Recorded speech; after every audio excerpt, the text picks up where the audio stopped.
Hey guys, what's up? Welcome to my new and improved Ninja Reviews channel. This is going to be my channel, obviously for all my game reviews. So let's get started. This game is LA Noire, released in 2011 by Team Bondi in Sydney, Australia, and published by Rockstar, which is definitely more famous for its current Grand Theft Auto and Red Dead Redemption series. The game, actually, an interesting thing about the Xbox 360 version is that it actually has so much data in it. It's run by 3 discs, so you're gonna have a bit of disc swapping with the 360 version. But basically, the game is set in 1947 Los Angeles, the golden era of Hollywood movies, and its most violent year in LA's history. You play as LAPD Detective Cole Phelps, a veteran from the war who gets back home is basically the stereotypical good cop. You don't really see a lot of flaws in him, but the character development in this game is phenomenal.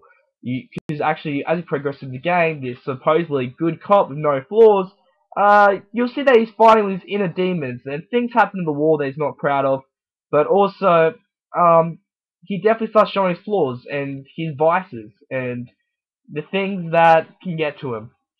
But basically, the gameplay is run by you investigate crime scenes for clues, you follow up on leads, and interrogate suspects.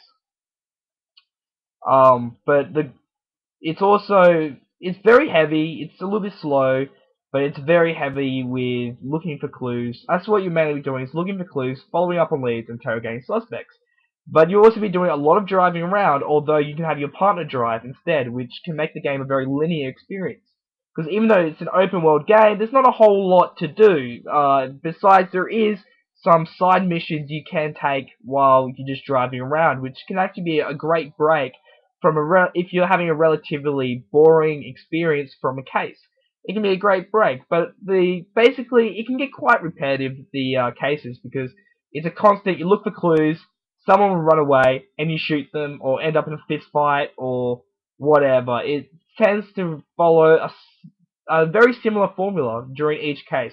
They can get a little bit repetitive, but they definitely spread it out a bit, which can make it good. But I felt like it was a little bit uneven. Like there was too many gunfights, not enough fist fights, and it got a little bit repetitive. But that's my biggest complaint about this game, actually. Now, as the name suggests, it draws heavily, plot-wise and cosmetically, from noir films of the 40s and 50s. And in fact, you can actually have an option to play this game in black and white, although I would not recommend it because it's such a beautiful game. It definitely needs to be played in color to get a full experience. But the audio in this game is phenomenal. Now, with the audio, actually, sound cues will play when you're in an area where you can look for clues, and when you discover all the clues, this music will stop playing, which can give it will tell the player exactly where to go and what to do, uh, by the music that you hear. So you have to pay attention for that. But the graphics are a big deal in this game because they actually use a technology called motion scan, where instead of animating facial features, they actually recorded 30. They actually set up 32 surround cameras around really talented actors that played characters, and they captured all their facial expressions from every angle and put it into the game. But unfortunately, because of this, the gameplay suffers from a bit of guesswork because you constantly have to rely on people's facial expressions, and then you have to guess whether they're telling the truth, or you doubt their answer, or they're lying, and then you have to back it up with some evidence. But obviously, being a gamer and not a detective, a lot of the time I was really confused with because you have to like maybe even just a quick look to the left would be mean they're telling a lie, and that can be hard for me. But the good thing about it is that no matter what, you'll end up finishing the case.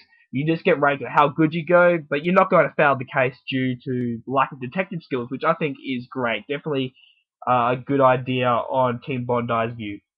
But the conclusion of this game wraps up extremely satisfying. The story is very, very heavily on story, and you'll see that as you advance through the ranks of police officer, all the way up to a homicide desk, arson desk, vice desk, and it's just a whole lot of fun. But yeah, at the end of this game is so satisfying. It's just one of those games where you feel completely satisfied with how the story went. Um, it's just a really great feeling, and this game is just it's just so satisfying. But it's definitely an amazing game. I'm gonna have to give it a 9.8. It just missed out on a 10 because even though it is an amazing game and a definite shoe-in for Game of the Year this year, it does suffer from some repetitive issues, and that can not always be a good thing. But and there's not a whole lot to do in the open world, so a 9.8 I think is really fair. Alright, thanks guys for watching this first video. Leave some comments down below. What do you guys think of this game? And I'll catch you guys later.